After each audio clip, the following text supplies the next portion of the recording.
আল্লাহ পাক তার হাবিবকে পৃথিবীর সমস্ত আম্বিয়া আলাইহিস সালামদেরকে বেগুনাহ মাসুম বানিয়ে রেখেছেন। চিৎকার করে আল্লাহু আকবার। দয়াল নবী, মায়ার নবী নিজে তো বেগুনাহ মাসুম ছিলেন, উম্মতের মায়া এত পেরেশান হয়ে আল্লাহর কাছে কান্না করতেন। কোন একজন ব্যক্তি মারা গেলে তার নাজাত মুক্তির জন্য আল্লাহর কাছে পাগলের মতো দোয়া করতেন। জোরে বলেন সুবহানাল্লাহ। হাত্তা একজন মুনাফিক, রাইসুল মুনাফিকিন আব্দুল্লাহ ইবনে উবাই ইবনে সালুল, তার যখন ইন্তেকাল হয়ে গেল, নবী করিম সাল্লাল্লাহু আলাইহি ওয়াসাল্লামের কাছে মুনাফিকের ছেলে, তিনি একজন সাচ্চা ইমানদার ছিলেন, রাসূলের ঘনিষ্ঠ সাহাবী ছিলেন, তার নাম ছিল আব্দুল্লাহ। তিনি হচ্ছেন আব্দুল্লাহ ইবনে উবাই ইবনে সালাম।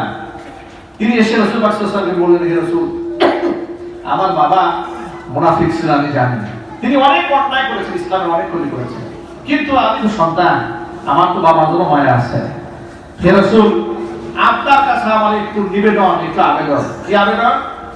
আমার বাবাকে যখন আমরা কবরে মাথুর করব, আপনার ব্যবহৃত জুব্বা কাপড় হিসেবে আমরা দিতে চাই। সুবহানাল্লাহ। মুনাফিক মারা গেছে, রাসূল নিজের গায়ে ব্যবহৃত জুব্বা দিয়ে দিলেন তাকে কাপড় হিসেবে দেওয়ার জন্য।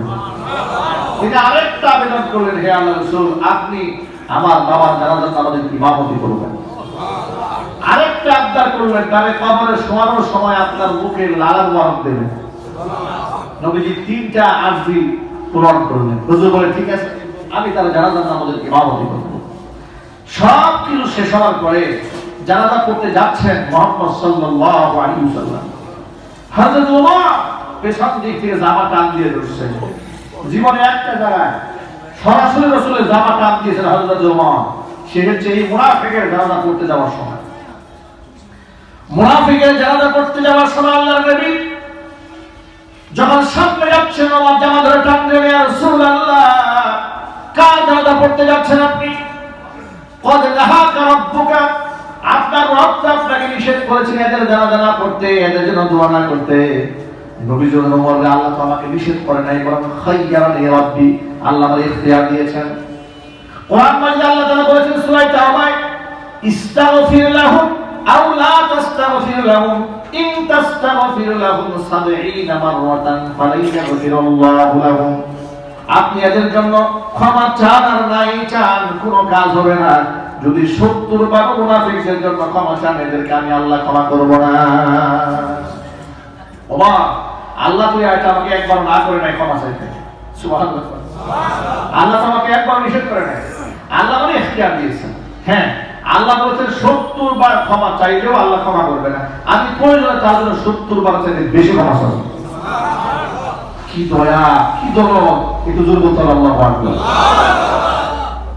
আমি মনে মনে ভাবি, মুহাম্মদ সাল্লাল্লাহু আলাইহি ওয়াসাল্লামের মুনাফিক এবং কাফের বেঈমানদের জন্য যে দরদটা ছিল, আমরা মুসলমানরা একজন আরেকজনের প্রতি সেই দরদ দেখাই না। কথা ঠিক কিনা বলে? এবার মুসলমান হওয়ার পরে আরেকটু উপরে গেটে যাক, মুসলমানদের মধ্যে সেরা, সাধারণ মানুষের মধ্যে সেরা হচ্ছে উলামা। ঠিক না ভাই? ওলামারা তো সাধারণ স্কেল না, তারা অসাধারণ ব্যক্তিত্ব। কিয়ামতের দিন নবীদের পরে আল্লাহ আলেমদেরকে আল্লাহর কাছে সুপারিশ করার পারমিশন দেবেন। সুবহানাল্লাহ। জোরে বলতে হবে। একটু বলিও না, একটু বলিও না, একটু বাড়াই, কথা বলতে কষ্ট হচ্ছে, একদম বলে কমে গেছে। তাহলে মুনাফিকদের জন্য যে মায়াটা ছিল, কাফেরদের জন্য যে মায়াটা ছিল, একদিন রাসূল বসে আছেন, আনাস ইবনে মালিক রাদিয়াল্লাহু তাআলা আনহু বলছেন, রাসূলের সামনে দিয়ে একটা লাশ যাচ্ছে, এই লাশটা দেখে হুজুর দাঁড়িয়ে গেলেন। সাহাবায়ে কেরাম বললেন, রাসূল তো ইহুদির লাশ। হুজুর বললেন, আলাইসা হুয়া নাফসা, ইহুদির লাশ হলে কি এটা মানুষ না? আমি মানুষ হিসেবে তাকে সম্মান দিয়েছি। সুবহানাল্লাহ। মানুষ হিসেবে ইহুদিকেও রাসূল সম্মান দিয়েছেন, আর আমরা আশরাফুল মাখলুকাত উম্মতে মুহাম্মাদি এক মুসলমান আরেক মুসলমানকে সম্মান দেওয়ার মতো কোনো যোগ্যতা আমাদের নাই। মনের মধ্যে হিংসা, কিবির, হাসাদ, বরত্ব, কর্তৃত্ব অবস্থা এমন পর্যায়ে দাঁড়িয়েছে, আত্মহমিকায় একজন আরেকজনের দিকে ফিরেও তাকায় না। আল-ইয়াযু বিল্লাহ, আল্লাহ আমাদের আত্মাকে পাক বানায় দেন। জোরে করে আমিন। আল্লাহ নবী তিনি বললেন, ওমা আল্লাহ আমাকে ইখতিয়ার দিয়েছেন 70 বার। আল্লাহ বলেছেন যে 70 বার ইস্তিগফার করলেও কাজ হবে না, আমি প্রয়োজনে 70 বারের বেশি তার জন্য আল্লাহকে মাফ করবেন। জানাজা পড়াবেন, শেষ করলেন।